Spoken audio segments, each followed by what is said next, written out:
Video Game Deep Kids is a weekly newsletter from video game industry, which Simon Carless, GDC Gamasutra co-runner, rounding up the best long-read standout articles videos about games every weekend.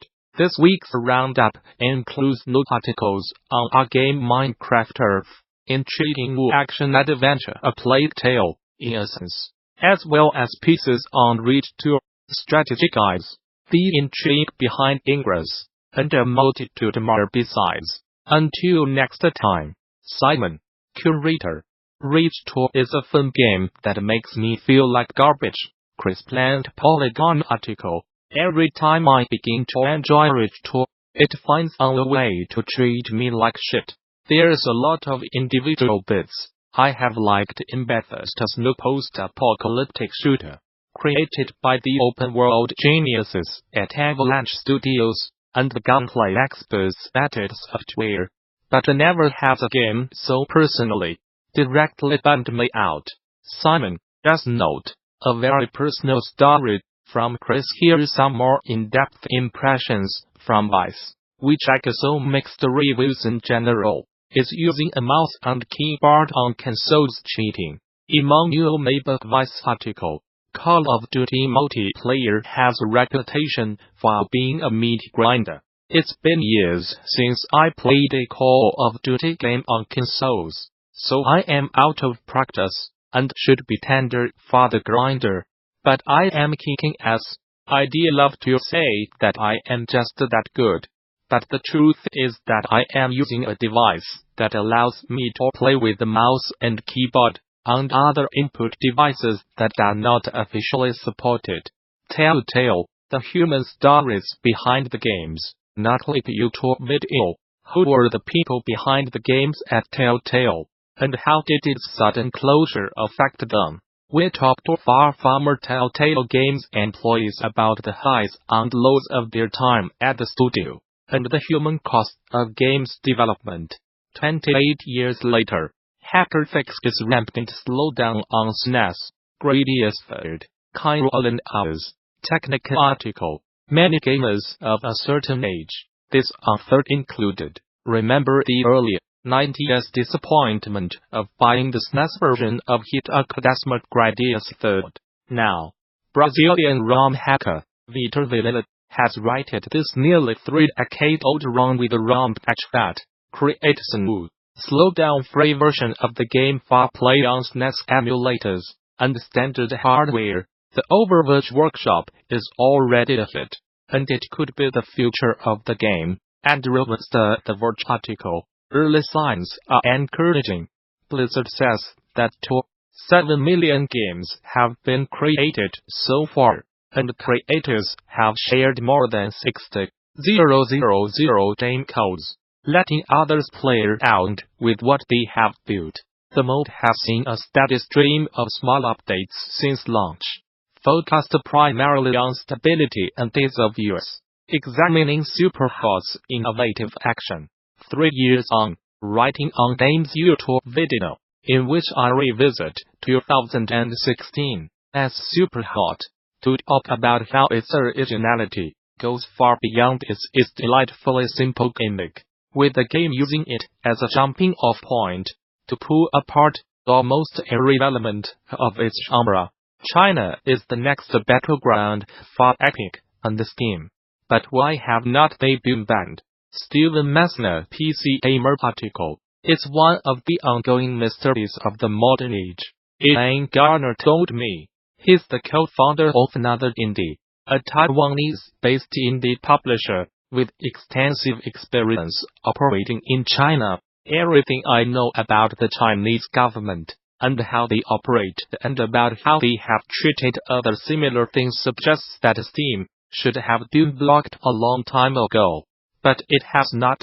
The fight to make games accessible for everyone. Javy Gwaltney Game Informer article. Microsoft's hardware push was its biggest bulletin in 2018, and possibly for the past several years, when it comes to accessibility in the world of games. However, Sony has also been embracing the idea of accommodating disabled players, albeit in a much quieter fashion.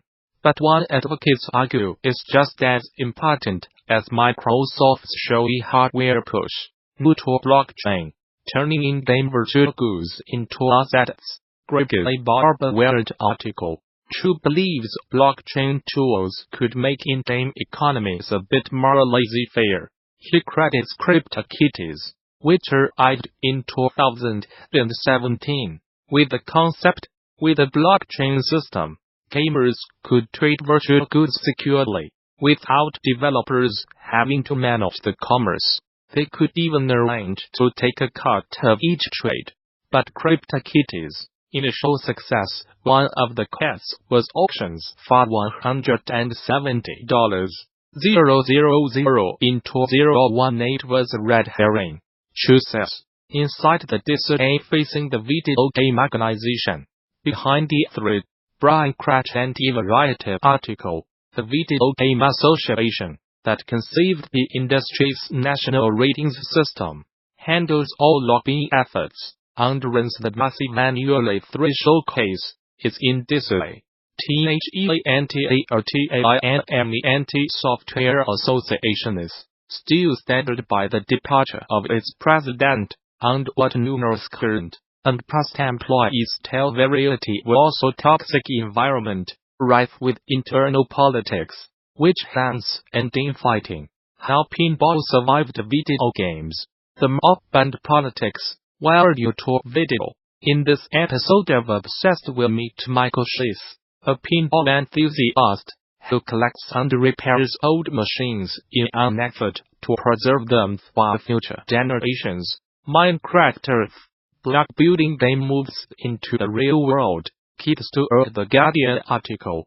Minecraft Earth is best pictured as Pokemon Go with building blocks. When you enter the game, use an overhead map of your surroundings. Microsoft is working with Street Map, overlaid with the quaint blocky look of the Minecraft world. How Final Fantasy X's strategy guide turned out so horrible, and other answers from a veteran guide writer, Jason Schreier. Kotaku article. The thing about strategy guide publishing is that it's a parasitic industry, says Doug Walsh, who spent 18 years writing video game guides at the two biggest publishers, Brady Games and Prima. Perhaps that's why the infamous Final Fantasy X guide turned out the way it did, exploring the games that are trying to turn everyday life into a slapstick comedy. Iain Garner article. For Bossa Studios, Luke Williams.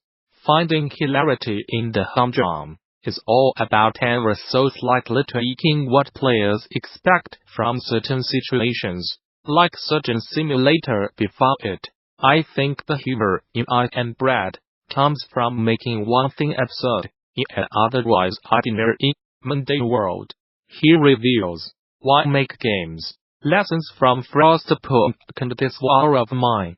DD YouTube video. In this 2019 DD session, 11-bit Studios, Przemyslaw Marszal, and Michal Drozdowski explain their unique approach of the design and development processes behind Frostpunk and This War of Mine, and how they led their team and build a specific work culture to make their vision come true. Simon, just note, also notable this week from DD's YouTube, the making of Divinity Originals into the super in-depth but amazing Marvel's Spider-Man, a technical post-mortem review of photographs. Richard Hoover at Adventure Games article, with its colorful retro-style graphics and soft music box like tunes.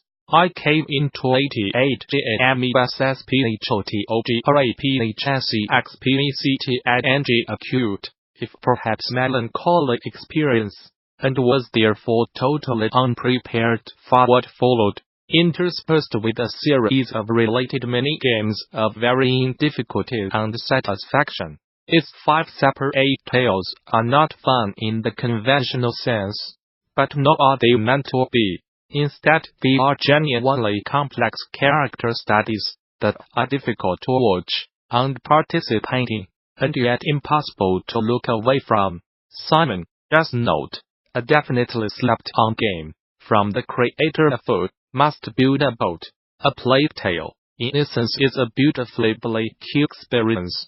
Oparo, Game Critical. Video games have the unique ability to bring us to the worlds, or to show us what our world was like in times past. These digital historical recreations can educate us about our shared past, entertain us with fanciful historical revisionism, or